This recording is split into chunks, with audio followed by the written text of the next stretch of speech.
नमस्कार मित्रांनो, आज आपण भारतातील एक अत्यंत लोकप्रिय FMCG कंपनी म्हणजेच टाटा कन्झ्युमर प्रोडक्ट लिमिटेड याबद्दल सविस्तर माहिती जाणून घेऊया. ही कंपनी टाटा ग्रुपचा भाग असून चहा, कॉफी, मसाले, साखर, मीठ, आरोग्यदायी पेय आणि अनेक उत्पादने देशभरात पोहोचवते. चला तर मग सुरुवात करूया टाटा कन्झ्युमर प्रोडक्ट्स या कंपनीच्या अद्भुत प्रवासाची. टाटा कन्झ्युमर प्रोडक्ट्स ही कंपनी पूर्वी टाटा ग्लोबल बेवरेज म्हणून ओळखली जात होती. कंपनीची सुरुवात झाली होती 1962 साली. त्यावेळी एका ब्रिटिश कंपनीसोबत जॉईंट व्हेंचर म्हणून. त्यानंतर 1983 मध्ये टाटा ग्रुपने पूर्ण मालकी घेतली आणि नाव बदलून टाटा टी लिमिटेड केलं. साल 2020 मध्ये ही कंपनी FMCG क्षेत्रात पूर्णपणे उतरली आणि नाव दिलं टाटा कन्झ्युमर प्रोडक्ट्स लिमिटेड. ही कंपनी आता Tata salt, Tata tea, Tetley, Himalaya water, Tata स्पॅम आणि टाटा सोलफुल यांसारखे ब्रँड्सचे मालक आहेत. टाटा कन्झ्युमर प्रोडक्ट्सची ही चहा आणि कॉफी क्षेत्रातील दुसऱ्या क्रमांकाची सर्वात मोठी कंपनी आहे. टाटा टी भारतातील सर्वात मोठा चहा brand. Tata T global premium अग्नी हे प्रसिद्ध प्रकार आहे. टिटली हा एक जागतिक ब्रँड आहे, विशेष UK, कॅनडा आणि USA मध्ये लोकप्रिय. टाटा सेल्स देशातील पहिले आयोडायनिक्स मीठ भारतातील घराघरात पोहोचवते, म्हणजेच विश्वासू brand. Tata soulful multigrain snacks, millets आणि थरीत फूड्स हे नव्या पिढीसाठी आहे. Himalayan natural mineral water premium पिण्याच्या पाण्याचा ब्रँड. तर चला तर मग आपण या टाटा कन्झ्युमर प्रोडक्ट्सचे फंडामेंटल्स काही बघूया आणि ॲनालाइज करूया. तर मित्रांनो, या कंपनीचे सध्याचे मार्केट कॅप 1,00,000 करोडच्या आसपास आहे. या कंपनीची करंट प्राईस सध्या 1,000च्या आसपास आहे. सध्याचा या कंपनीचा स्टॉकचा PE 78 आहे. या कंपनीचा रिटर्न ऑन कॅपिटल एम्प्लॉय 9.16% आहे आणि या कंपनीचा रिटर्न ऑन इक्विटी 7.1%. तसेच या कंपनीचा अल्टमॅन झेड स्कोअर 6.96 निघून येत आहे. या कंपनीकडे कर्ज म्हणजे 2,393 करोड रुपये कर्ज आहे. पण चांगली गोष्ट अशी आहे की या कंपनीकडे तसेच रिझर्व्ह देखील 19,902 करोड आहे. ही कंपनी प्रति शेअर 13.4 रुपये कमवत आहे.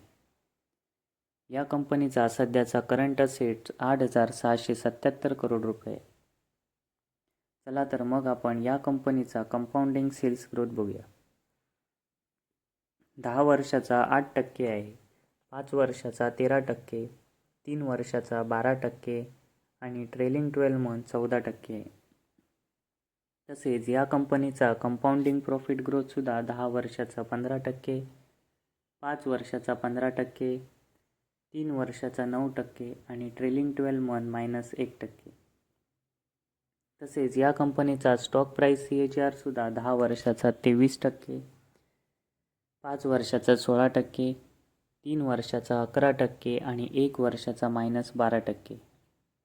तसेच या कंपनीचा रिटर्न ऑन इक्विटी सुद्धा 10 वर्षाचा 6%, 5 वर्षाचा 7%, 3 वर्षाचा 7% आणि लास्ट इयर पण 7% होता. या कंपनीत प्रमोटर्स मार्च 2024 मध्ये 33.55% हिस्सेदारी ठेवली होती आणि जून येईपर्यंत 33.84% हिस्सेदारी आहे. FII कडे 25.46% हिस्सेदारी होती आणि जून 2025 येईपर्यंत 21.96% हिस्सेदारी आहे. DII कडे 17.39% हिस्सेदारी होती आणि मार्च 2024 मध्ये आणि जून 2025 मध्ये 22.2% हिस्सेदारी डोमेस्टिक इन्स्टिट्यूशनल होल्डरकडे आहे. गव्हर्नमेंटकडे 0.01% हिस्सेदारी आहे. पब्लिककडे 22.15% हिस्सेदारी फक्त आहे. तर मित्रांनो, आपण दुसरी कंपनी बघूया. तर ही कंपनी आहे मारिको लिमिटेड. ही कंपनी फक्त तेलापुरतीच मर्यादित नाही, तर स्किन केअर, हेल्थ फूड आणि इंटरनॅशनल मार्केटमध्ये आपली छाप सोडत आहे. मारिकोचं सर्वात मोठं यश म्हणजे त्यांनी पारंपरिक उत्पादनांना ब्रँड स्वरूप दिले. त्यांनी नारळ तेल, केसांच्या समस्यांवर उपाय आणि आरोग्यदायी अन्नपदार्थ यांना ग्लोबल लेवलवर नेलं. यामध्ये पर्सनल केअरमध्ये पॅराशूट, भारतातील सर्वात लोकप्रिय नारळ तेल ब्रँड, निहार नॅचरल, ग्रामीण भारतासाठी खास तेलांसाठी, केसांसाठी तेल, हेअर अँड केअर, स्टायलिश आणि युवा वर्गासाठी केसांचे तेल, लिओन हेअर सिरम आणि styling products, set wet, deodorants, hair gels, young टार्गेटसाठी, बिअर्डो, मेन्स ग्रोईंग ब्रँड्स, तसेच फूड अँड हेल्थमध्ये सॅफ्रो एबिडेल oils, healthy cooking oil, saffron oats, तसेच हेल्थ अन्नपदार्थ, तसेच कोकोसोल्ट, coconut breads products, natural and organic पण. मग चला तर आपण या कंपनीचे फंडामेंटल्स बघूया आणि ॲनालिसिस करूया. तर मित्रांनो, या कंपनीचे सध्याचे मार्केट कॅप आहे 92,840 करोड रुपये. या कंपनीची सध्याची करंट प्राईस 715 आहे. पण व्हिडिओ शूट करताना या कंपनीची प्राईस थोडी वर खाली होऊ शकते. त्यामुळे तुम्हाला त्या वेळीचा स्टॉकचा प्राईस दिसू शकतो. हा जो ॲक्च्युअल प्राईस आहे तोच तुम्हाला दुसऱ्या दिवशी मार्केटमध्ये मिळेल याची गॅरंटी नाही. कारण मार्केटची व्हॉलॅटिलिटीमुळे स्टॉकचा प्राईस वर खाली होऊ शकतो. या कंपनीचा सध्याचा स्टॉकचा पी आहे 55. या कंपनीची रिटर्न ऑन कॅपिटल एम्प्लॉय 42.2% आहे, जी सर्वात चांगली आहे. तसेच रिटर्न ऑन इक्विटीसुद्धा 41.3% आहे, ही पण सर्वात चांगली मानली जाते. या कंपनीचा अल्टमॅन झेड स्कोअर निघून येत आहे 21. हा पण चांगला स्कोअर आहे. या कंपनीकडे कर्ज म्हणजे या कंपनीकडे फक्त 554 करोड रुपये कर्ज आहे. तसेच चांगली गोष्ट अशी आहे की या कंपनीकडे रिझर्व देखील 3,846 करोड आहे. तसेच ही कंपनी प्रति शेअर रुपये 12.9 पैसे कमवत आहे. या कंपनीकडे असेट्समध्ये 3,708 करोड असेट्स आहे. चला तर मग आपण या कंपनीचे प्रोमोटर्स बघूया. प्रोमोटर्स मार्च 2024मध्ये 59.34% हिस्सेदारी होल्ड करत होते आणि जून 2025मध्ये 59.03% हिस्सेदारी होल्ड करत आहे.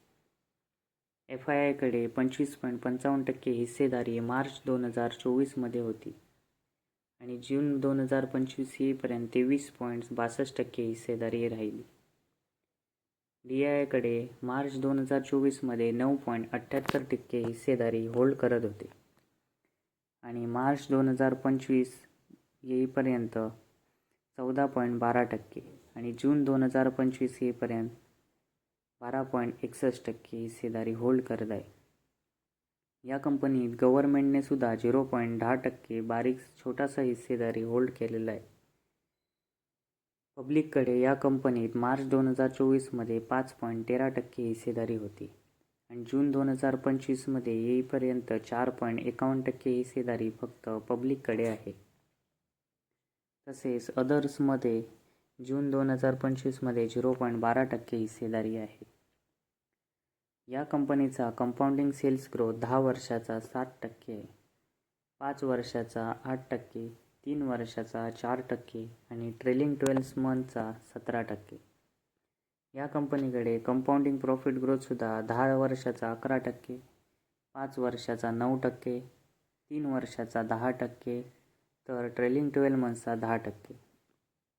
तसेच या कंपनीचा स्टॉकचा प्राईस CAGR सुद्धा 10 वर्षाचा 13%, 5 वर्षाचा 14%, 3 वर्षाचा 11% आणि 1 वर्षाचा 10%.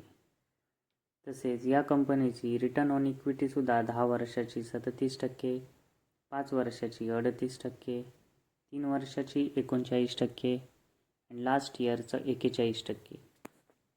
जर तुम्हाला स्वतःची ॲनालिसिस स्वतः करायची असेल तर तुम्ही screener.com या वेबसाईटवर जाऊन तुम्ही त्यात आणखी रेशिओ घालून तुम्ही ॲनालिसिस स्वतः करू शकता, जेणेकरून तुम्हाला आणखी सोपं होईल.